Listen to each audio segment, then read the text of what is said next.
Bienvenidos al Workshop Internacional de Política Fiscal en el corto y largo plazo, teoría y práctica en tiempos de COVID-19.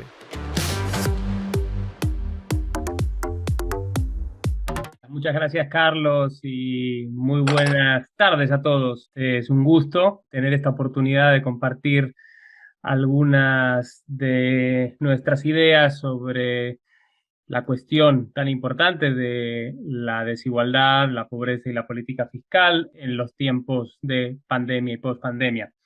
Realmente esta presentación tiene mucho de desigualdad y de COVID, un poquito de política fiscal, porque como decía Mariano antes, definitivamente no soy yo el especialista en política fiscal que les va a enseñar algo que ustedes ya no sepan.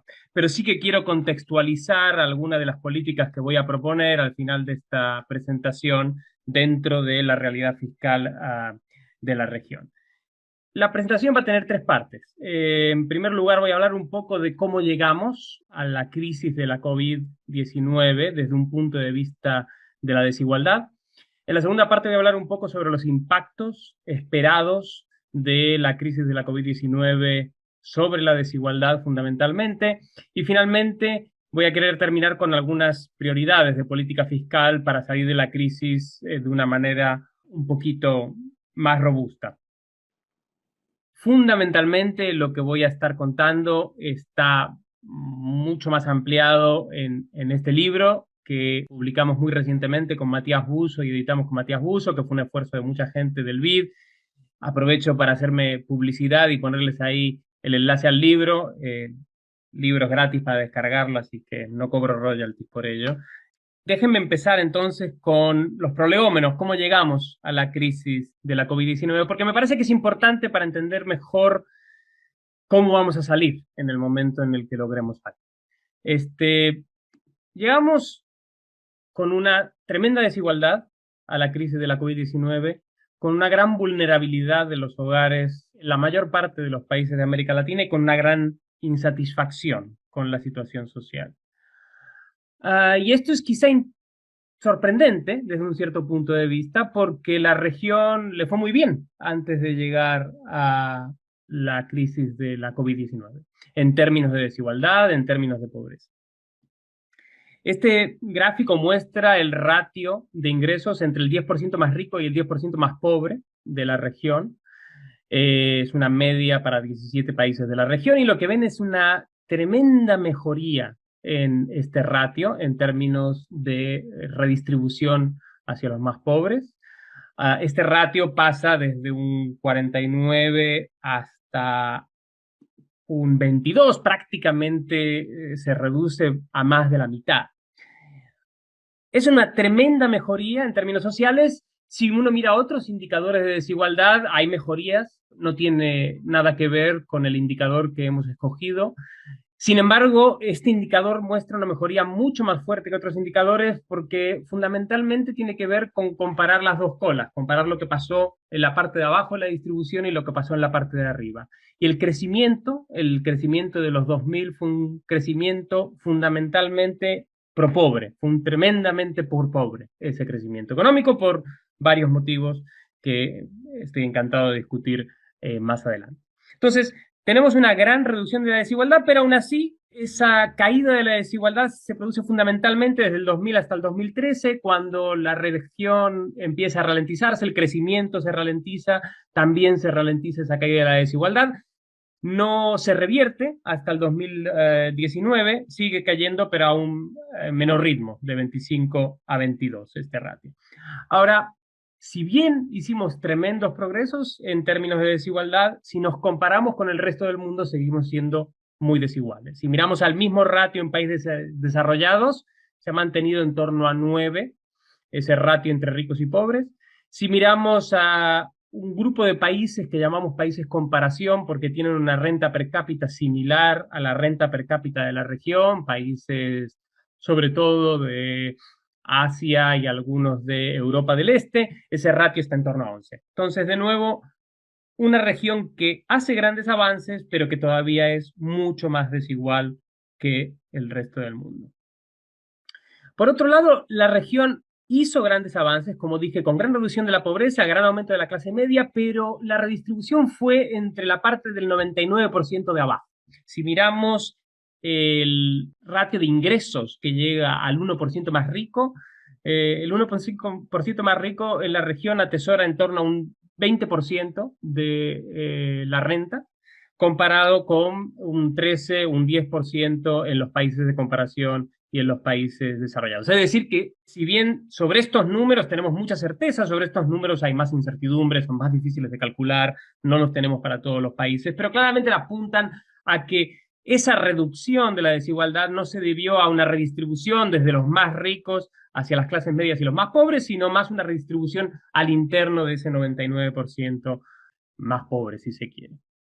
Esta tremenda desigualdad en el libro la tratamos con bastante extensión, cuáles son las razones, las raíces de esta desigualdad. Quiero mencionar solamente un par de aspectos porque van a ser importantes cuando hable después de la pandemia. Tiene mucho que ver con una desigualdad de oportunidades tremendamente alta. Mariano hablaba de la importancia de la educación temprana. Sabemos que los chicos de familias desfavorecidas antes de entrar en la escuela llegan con importantes rezagos cognitivos con respecto a los chicos de familias con mayores ingresos. Son los rezagos en términos de desarrollo socioemocional, cognitivo, lenguaje y comunicación.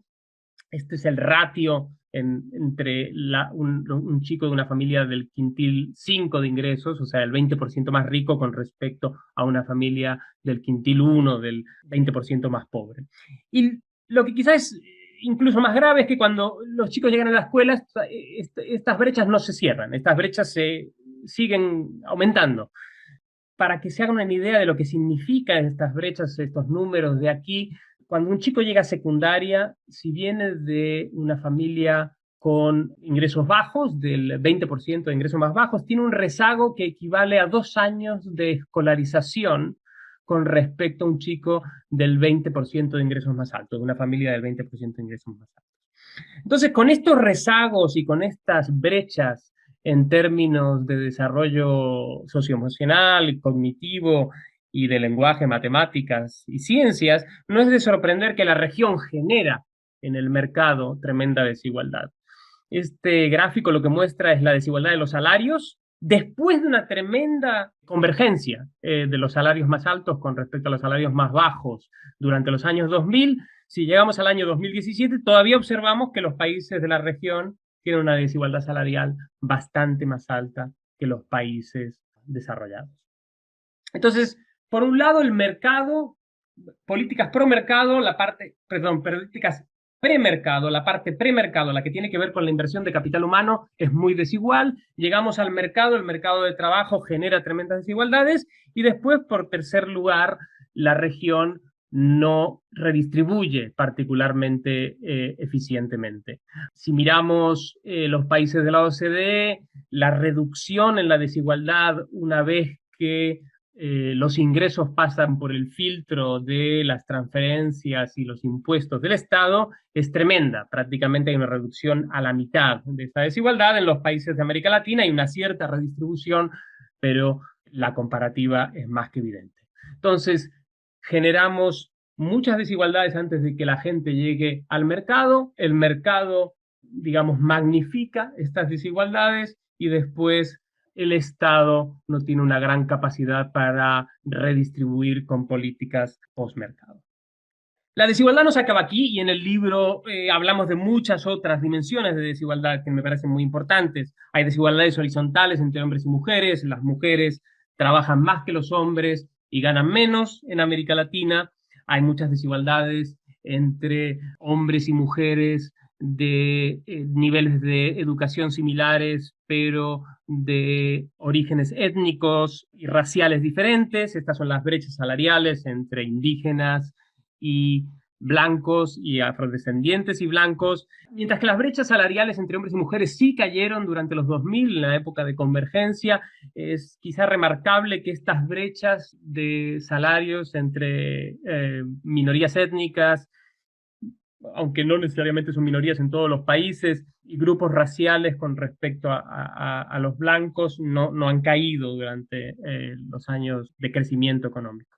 Así que son muy persistentes. Entonces tenemos tremenda desigualdad antes de llegar a la pandemia y tenemos una gran insatisfacción. La gente en América Latina está muy disgustada con la distribución del ingreso tal como es. Incluso durante un periodo de tremenda redistribución en términos de ingresos, de tremenda convergencia de ingresos entre ricos y pobres, solo hay un ligero aumento del porcentaje de la población que percibe la distribución del ingreso como justa, que vuelve a caer a partir del 2013, en el momento en el cual se estanca la mayor parte de las economías, sobre todo las economías del cono sur, se estanca el crecimiento económico. Lo que es importante, me parece, de quedarse con este gráfico es que básicamente un 20% de los latinoamericanos opinan que la distribución del ingreso tal como es justa. Quizá más preocupante, algunos estadísticos que hablan sobre la percepción de los latinoamericanos sobre las oportunidades que tienen los niños para crecer y para aprender cosas todos los días. Hasta un 35% de los latinoamericanos dicen que, esto es en 2018, hasta un 35% de los latinoamericanos dicen que sus hijos no tienen oportunidades para crecer y aprender todos los días, bastante más alto que de nuevo que países de comparación.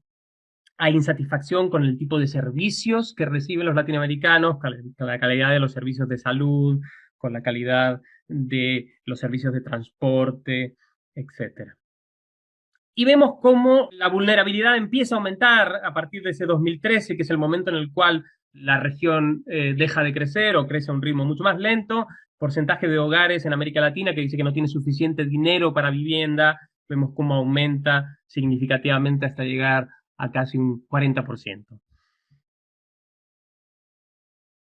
Así pues, llegamos al 2019, llegamos a la pandemia, llegamos al 2020 en una situación de gran agitación social. Este es el número de manifestaciones y huelgas en América Latina. Todos recuerdan, por supuesto, las imágenes de Chile en 2019, pero no fue Chile un caso aislado. Vemos que ya desde el 2013 el número de huelgas, el número de manifestaciones estaba en aumento en toda América Latina. Y como sabemos, esta insatisfacción tiene algo que ver con la desigualdad. Esta es una foto de un manifestante donde dice que la desigualdad social es más violenta que cualquier protesta. Entonces llegamos a la crisis de la COVID-19 y ¿qué es lo que sabemos? Bueno, básicamente lo que hacemos en el libro es mirar cómo, primero miramos cómo podía pegarle a la desigualdad la crisis. Lo que miramos fueron crisis pasadas y lo que observamos en crisis pasadas es que evidentemente cuando hay una crisis aumenta el desempleo, disminuye la formalidad en el mercado de trabajo, disminuyen los ingresos laborales. Pero si miramos a los efectos distributivos de una crisis, claramente las crisis pasadas han tenido efectos devastadores sobre la pobreza, pero no efectos por lo menos significativos y consistentes entre crisis en términos de desigualdad. Por ejemplo, si miramos el impacto sobre desempleo, por nivel educativo, vemos como el aumento del desempleo en crisis pasadas había tenido efectos más o menos homogéneos para diferentes niveles educativos. Pero intuíamos que la pandemia iba a ser diferente. Sabíamos, este es de un paper que salió el año pasado, que habla sobre los impactos de las pandemias en otros lugares del mundo, los impactos distributivos de las pandemias en otros lugares del mundo, y vemos cómo básicamente los ingresos del 40% inferior caen de manera muy significativa, los aumentos del 10% superior aumentan y quizá de manera más preocupante, de una manera muy persistente. 5 años después de la crisis pandémica, los ingresos del 10% superior son significativamente mayores que los ingresos del 40% inferior, que nunca se han recuperado con respecto, al menos 5 años después, no se recuperan con respecto al nivel pre-pandémico.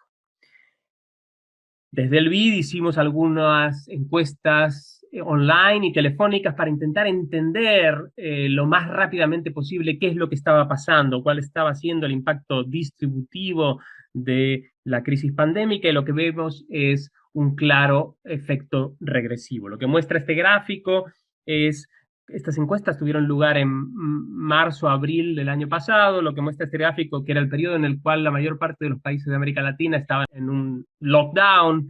Lo que muestra este gráfico es que hasta un 70% de los hogares más pobres dicen que al menos un miembro del hogar ha perdido el empleo en el último mes, comparado con un 20% entre los hogares del quintil más rico. que está directamente relacionado con la capacidad de teletrabajar. Esto, por cierto, no es una peculiaridad de América Latina, lo estamos observando en el mundo desarrollado también. La pandemia está teniendo efectos regresivos básicamente en todas partes. Y estos efectos regresivos son preocupantes no solo por el corto plazo, sino por el largo plazo. Algunos indicadores tempranos de que puede haber efectos de largo plazo sobre de estos efectos regresivos salen de esta encuesta también, donde le preguntamos a la gente que había perdido su empleo, si disminuyó su ingreso, si pasó hambre, si se pasó, cambió su forma de comer hacia una comida menos saludable, y vemos que efectivamente haber perdido el empleo durante el lockdown tiene un impacto negativo sobre la probabilidad de pasar hambre, tiene un impacto negativo sobre la probabilidad de comer menos saludable. Y sabemos que esto evidentemente en familias pobres va a tener impactos en la salud y en la acumulación de capital humano en general de los chicos en esas familias. Pero además tenemos ya algunos datos, hay pocos datos porque los datos en general se producen con un cierto rezago, pero tenemos datos desde mayo del año pasado de Brasil, donde básicamente estos son encuestas representativas. Esta es la PNAD en Brasil, donde se ve que efectivamente hay un impacto muy regresivo de la crisis. Fundamentalmente, el quintil superior de ingresos está viendo cómo su peso relativo en la renta ha aumentado. Esto es un peso relativo, todos pierden. Este es el efecto en términos absolutos sobre los diferentes quintiles. Esta es una comparación de lo que pasaba pre-crisis con respecto a post-crisis. Todo el mundo pierde en términos de ingresos, pero pierden mucho menos los del quintil superior, básicamente. Y por supuesto que nos preocupa también el impacto de largo plazo, como decía, que observábamos en términos de nutrición, pero nos preocupa tremendamente el impacto de largo plazo que se va a observar por las pérdidas de aprendizaje. Como ya hablaba al principio, hay una tremenda brecha entre las familias de menos y más ingresos en términos de aprendizajes, y esta brecha claramente va a aumentar con la pandemia, con el cierre de las escuelas. Tenemos alguna evidencia sobre los impactos de largo plazo que puede llegar a uno a esperar con los cierres de las escuelas. Evidentemente no ha habido ningún experimento reciente que nos permita siquiera vislumbrar el impacto esperado de un cierre de escuelas de prácticamente un año, que se está observando en muchos países de la región, pero hay algunos estudios que mostraron, por ejemplo, este es un estudio muy lindo para Argentina, que muestra los efectos de largo plazo de las huelgas de maestros que ocurrieron hace más de 20 años, cuando esos chicos que se vieron afectados por la huelga de maestros llegan al mercado de trabajo, y esas huelgas de maestros que fueron en la media, me parece, de 40 días. No, estos son 10 días de exposición. Básicamente se ve un impacto en mayor desempleo, menores ingresos laborales, menores años de escolaridad. Ahora estamos hablando de 10 días de escolarización. Imagínense si nos atreviésemos a extrapolar estos números a las pérdidas de un año de escolarización. Y sabemos que estas pérdidas son muy, muy desiguales por la brecha digital de la que se estaba hablando antes. Los chicos de familias pobres no tienen acceso a Internet, difícilmente van a tener la posibilidad de estudiar desde casa, difícilmente sus padres van a tener la posibilidad de pasar el tiempo necesario para ayudarlos a estudiar en su casa, etcétera, etcétera.